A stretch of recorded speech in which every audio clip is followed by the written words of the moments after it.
Patna high court से आज 6 दिसंबर को एक बहुत ही महत्वपूर्ण फैसला सुनाया गया है।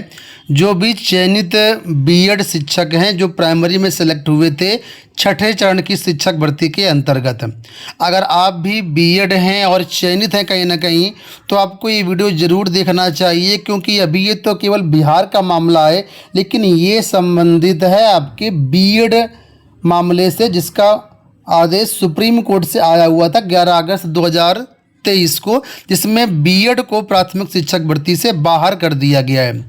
27 पेज का ये आर्डर है, जिसमें सुप्रीम कोर्ट का मामला हो या राजस्थान हाई कोर्ट जोधपुर का मामला हो या पंजाब का मामला हो, बहुत सारे जो भी याचिकाएं लगी थी उन सबको यहाँ पर कहीं ना कहीं मेंशन किया गया है और इस सबको ध्यान में रखते हुए यहाँ पर आर्डर सुनाया गया है। इस आर्डर से जो 2 साल से सेवा दे रहे थे प्राइमरी शिक्षक भर्ती में बिहार में, वो बाहर कर दिए गए हैं। डेट यहाँ पर देखने को मिलेगी 6 दिसंबर 2023।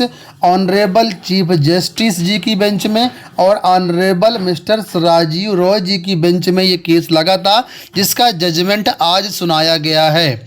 ठीक है, तो बहुत बड़ी खबर है ये।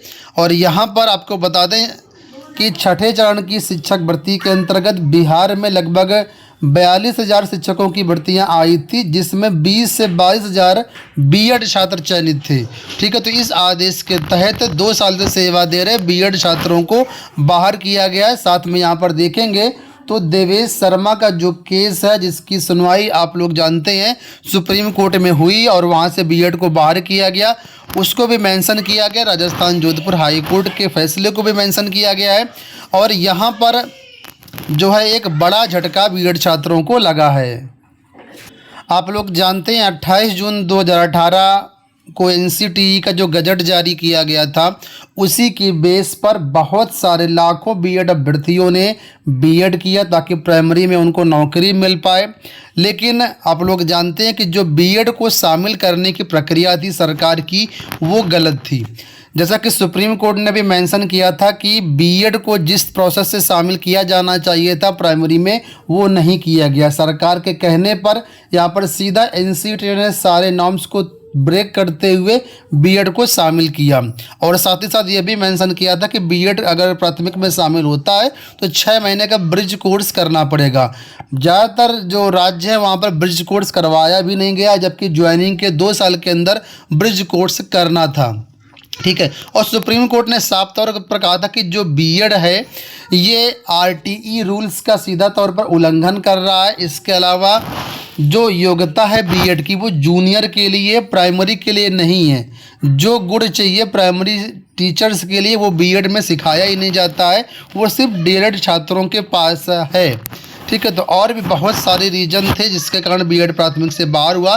फिलहाल यहाँ पर अगर आप देखेंगे तो मेन पेज में आपको दिखाता हूँ कि क्या बातें दी गई हैं। पेज नंबर 27 पे यहाँ पर आएंगे।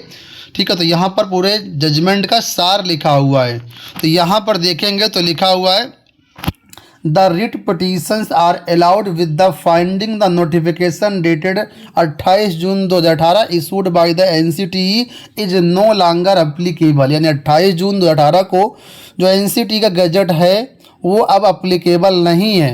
And the BEd candidates can not be considered eligible for appointment as primary teachers. यानी कि बीएड छात्र प्राइमरी टीचर्स में अपॉइंटमेंट के लिए पात्र नहीं रह गए हैं। It goes without saying the appointments made will have to be reworked and the eligible candidates as per the original notification of the NCT of the year 2010 and can only be continued in the post to which they have been appointed। यानी यहाँ पर यह कहा गया है कि जो शिक्षक भर्ती बिहार में हुई है छठे चरण में, उसमें जो एनसीटी का 2010 का नोटिफिकेशन था उसके अनुसार भर्ती की जाए, और उस समय केवल जो है डीएलएड ही अलाउ था। तो यहाँ पर कहा गया जो भी एलिजिबल छात्र हैं उनकी भर्ती की जाए बीएड छात्रों को बाहर करके। ठीक है, आगे लिखा हुआ है, the state would also take a decision as to whether the vacant post falling vacant on such reworking are to be filled up from the merit list available with the state of the candidates eligible for the appointment as primary school teachers। यानी जो BEd छात्र बाहर होंगे उनकी जगह पर जो भी सीटें खाली होंगी उनको सरकार डिसीजन लेंगे कि डीएलएड वाले छात्रों की मेरिट गिराते हुए भर्ती करे। ठीक है, इस तरीके से जो डीएलएड की याचिकाएं लगी थी उनको यहाँ पर देखिए साफ तौर पर अलाउड किया गया, मतलब डीएलएड के पक्ष में निर्णय दिया गया है और बीएड को सीधे तौर पर प्राइमरी से बाहर कर दिया गया है। आज 6 दिसंबर का ये ऑर्डर है जो कि आप सामने स्क्रीन पर देख सकते हैं। अब ये जो न्यूज है आज के प्रमुख समाचार पत्र जो हैं, जो कि मतलब ई वेबसाइट है, ई पेपर जहाँ पर आते हैं वहाँ पर देख सकते हैं। ये 12 मिनट पहले की अपडेट है, दैनिक भास्कर की अपडेट है कि बिहार में बीएड पास 20,000 टीचर अयोग्य। हाईकोर्ट ने रद्द की 1 से 5वीं तक के शिक्षकों की नियुक्ति, कहाँ खाली पदों पर करें बहाली। तो पूरे मामले को यहाँ पर भी देखिए मेंशन किया गया कि चीफ जस्टिस के विनोद चंद्रन की बेंच ने यह फैसला सुनाया है और जो बिहार में बीएड पास शिक्षक थे उनको बाहर कर दिया है और सीधे तौर पर कहा है कि बीएड शिक्षकों की जो सेवा है समाप्त कर दी जाएगी, उनके स्थान पर उसी मेरिट लिस्ट से नए शिक्षकों का चयन किया जाएगा। कोर्ट के इस फैसले से करीब 22,000 शिक्षकों को सेवा मुक्त होना पड़ सकता है जो करीब 2 वर्ष से नियोजित शिक्षकों के रूप में सेवा दे रहे थे। देखिए यहाँ पर बताया गया कि आपको बता दें कि 2022 में छठे चरण में 42,000 शिक्षक बहाल हुए थे। इसमें से 1 से 5 तक के लिए 22,000 नियोजित शिक्षक बहाल हुए थे बीएड वाले। पहले 2 दिसंबर को हाई कोर्ट ने ये मामले को रिजर्व कर लिया था फैसले को, उसके बाद आज ये फैसला सुनाया गया है। तो कहने का मतलब ये है कि बीएड को चारों तरफ से सुप्रीम कोर्ट के आदेश के मद्देनज़र अब जो है कहीं भी राहत नहीं मिल रही है। बीएड छात्र अब पूरी तरीके से बाहर हैं, जहां पर भी एनसीटीई रूल्स 2018 लागू हो रहा है वहां पर। ठीक है, तो फिलहाल अभी तो ये जो आदेश है पटना हाई कोर्ट से आया है। अब जो है मामला जाएगा सुप्रीम कोर्ट और वहां पर देखना ही होगा सुप्रीम कोर्ट से क्या आदेश आता है। क्या इन बीएड छात्रों को, बीएड शिक्षकों को राहत मिलती है या सेम टू सेम फैसला सुनाया जाता है। वैसे अगर जितना देखा जाए अब तक कि सुप्रीम कोर्ट में कई सारी याचिकाएं गई हैं अलग अलग स्टेट की, कहीं से भी कोई राहत नहीं मिली है। फिलहाल इस पर अब अगली नज़र बनानी होगी और देश के जितने भी बीएड अभ्यर्थी हैं इन्हें सब पर कहीं ना कहीं संकट है। आप लोग जानते हैं कि 69 जो शिक्षक भर्ती उत्तर प्रदेश में हुई है उसमें भी अभी तक ब्रिज कोर्स नहीं करवाया गया। ठीक है, और ये भी एनसीटी रूल्स 2018 के तहत ही हुई। हालांकि सुप्रीम कोर्ट का आदेश आने से पहले ही 69,000 में ज्वाइनिंग मिल चुकी थी, लेकिन फिलहाल अब देखना होगा कि आगे इसमें क्या होता है।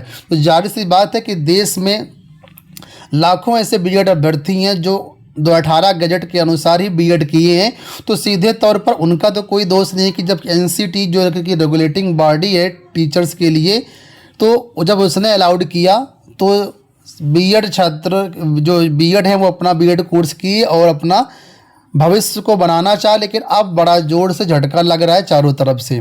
इसमें सीधे तौर पर कौन उत्तरदायी, आप लोग इसमें बताइए, क्या एनसीटी दोषी है या सरकार दोषी। अगर बीएड को शामिल करना चाहिए था तो एक प्रॉपर तरीके से जो रूल्स हैं उसके तहत शामिल करना चाहिए, ना कि केवल एक लेटर के तहत बीएड को 2018 गजट में शामिल कर लिया गया। तो दोष किसी और का है, सज़ा किसी और को मिल रही है, ऐसा नहीं होना चाहिए। फिलहाल हम सभी का सपोर्ट करते हैं, चाहे वो बीएड अभ्यर्थी हों चाहे वो डीएलएड अभ्यर्थी हैं, दोनों लोग अपनी अपनी जगह पर सही है। ठीक है, तो इस वीडियो में इतना ही। आगे जो कुछ भी अपडेट्स होगी चैनल के माध्यम से सबको शेयर करते रहेंगे। धन्यवाद।